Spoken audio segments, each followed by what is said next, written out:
Rail transportation is the movement of passengers and goods using trains that run on metal tracks either above ground or underground. It is known for being efficient and cost-effective, especially for long-distance travel and transporting large amounts of goods. A single train can carry many passengers or a large quantity of freight at one time. Today, rail systems are used around the world and have improved with technologies such as high-speed trains, automated signaling system, and digital tracking. First, rail transportation is energy efficient. Steel wheels running on steel rails create less friction, allowing trains to move heavy loads while using less energy. Second, it is suitable for long-distance travel. Rail system provides stable and reliable transportations over long journeys, making them ideal for intercity and cross-country routes. Third, rail transportation operates through a corridor-based network. It connects port, industrial areas, cities, and freight terminals, helping to support trade and economic development. Another characteristic is its high capacity. Trains can carry large number of passengers and large volume of goods at one time, which helps reduce transportation costs. Rail transportation also relies on fixed infrastructure, including tracks, stations, signal system, and terminals. This allows service to be scheduled and operate efficiently. However, rail transportation requires high investment and maintenance costs. Significant funding is needed for constructions, equipment, and continuous maintenance to ensure safety and efficiency. For the advantage and disadvantage of rail transportation. Rail transportation offers several advantages. First, it is cost efficient because it can carry large amounts of goods in a single trip, reducing transportation costs for bulk and long-distance freight. It is also environmentally friendly as trains produce lower carbon dioxide emissions compared to road and air transport. In addition, rail transportation has a high level of safety due to centralized signaling and control systems that help reduce accidents.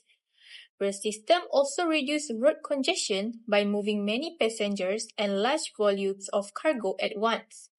Furthermore, they support economic growth by connecting industrial areas, ports, and rural areas, which encourage trade and regional development. However, rail transportation also has some disadvantages. It requires high infrastructure costs, building tracks, stations, and signaling systems involve significant investment and ongoing maintenance. In addition, rail transportation is less flexible because trains operate on fixed routes and schedule. Finally, it depends on other transport modes such as track, first mile, and last mile delivery, requiring coordination between different transportation systems. Next, I will explain the rail transportation infrastructure and network in Malaysia. The first major railway network is the West Coast Line, which connects Padang Besar, Kuala Lumpur, and Johor Bahru.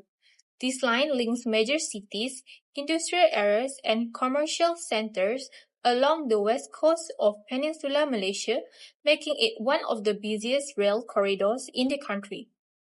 The second is the East Coast Line, which connects Gemas and Tumpai.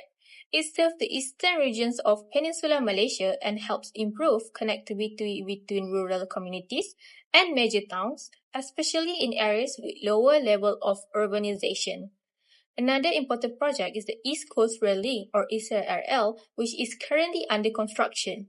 This standard gauge double-track railway will connect Port Klang to Kota Bharu and link the states of Pahang, Terengganu, and Kelantan. The project aims to improve connectivity between the East Coast Economic Region and the West Coast of Peninsular Malaysia, while supporting economic growth and trade activities. Next is policies related to rail transportation. Firstly is road to rail freight policy. This policy encourages the movement of freight from roads to railways. It supports stricter lorry weight limits and carbon reduction initiatives while promoting the development of rail cargo networks.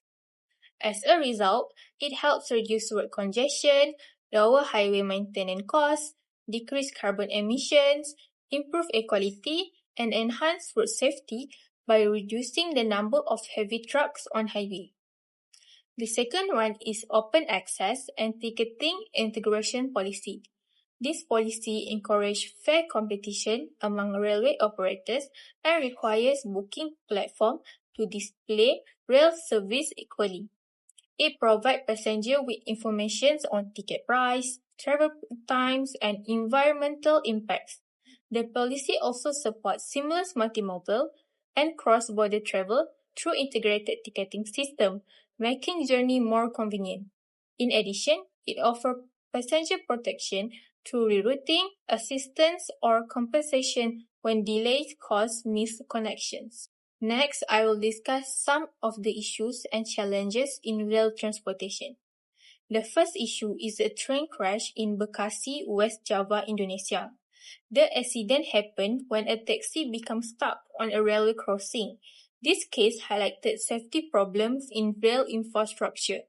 Some railway crossings are not well maintained, and limited warning system and barriers can increase the risk of accidents. Weak signaling and detection system can also affect railway safety. Another challenge is the operational pressure faced by the rail industry in the United States. Since the rail network is operated by different companies, freight often needs to be transferred between operators during long-distance journeys, which can cause delays, increase costs, and reduce transportation efficiency. It can also create difficulties in scheduling and managing railway operations. Next is stakeholders involved in rail transportation. First, the Ministry of Transport is responsible for developing transportation policies and regulation. It also plans and oversees the national rail network and provides funding for rail infrastructure projects. Second, citizen and rail users, including daily commuters and business travelers, are important stakeholders. Their feedback helps improve railway service, safety, accessibility, and overall service quality. Another stakeholder is rail transport workers and associations. This group includes train drivers, station staff, engineers, and maintenance personnel who ensure that railway operation runs safely and efficiently. Environmental groups are also involved in rail transportation. They monitor the environmental impact of railway projects such as carbon emissions, noise pollution, and land use changes to ensure compliance with environmental regulations. Finally, community organizations represent local residents and affected communities.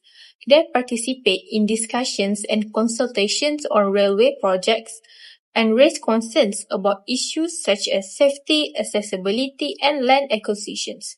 Together, these stakeholders help ensure that rail transportation is safe, efficient, and beneficial to the public. Next, I will discuss a case study on the East Coast Rail Link or ECRL in Malaysia.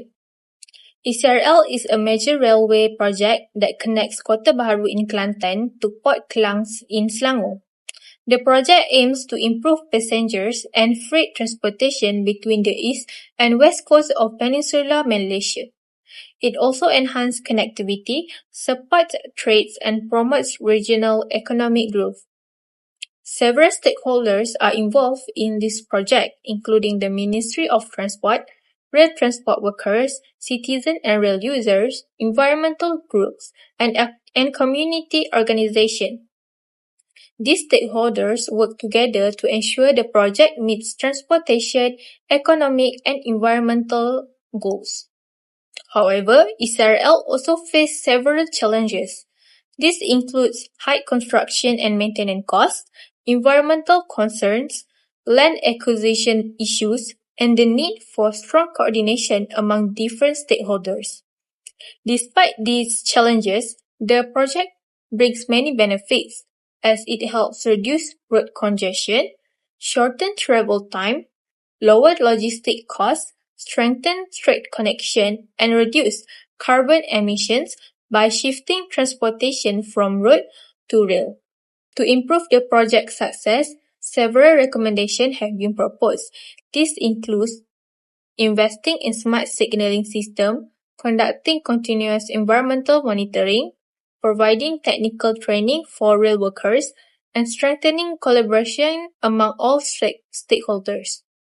In conclusion, ECRL demonstrates how effective planning, modern technology, and cooperation among stakeholders can improve rail transportation while supporting economic growth and sustainability.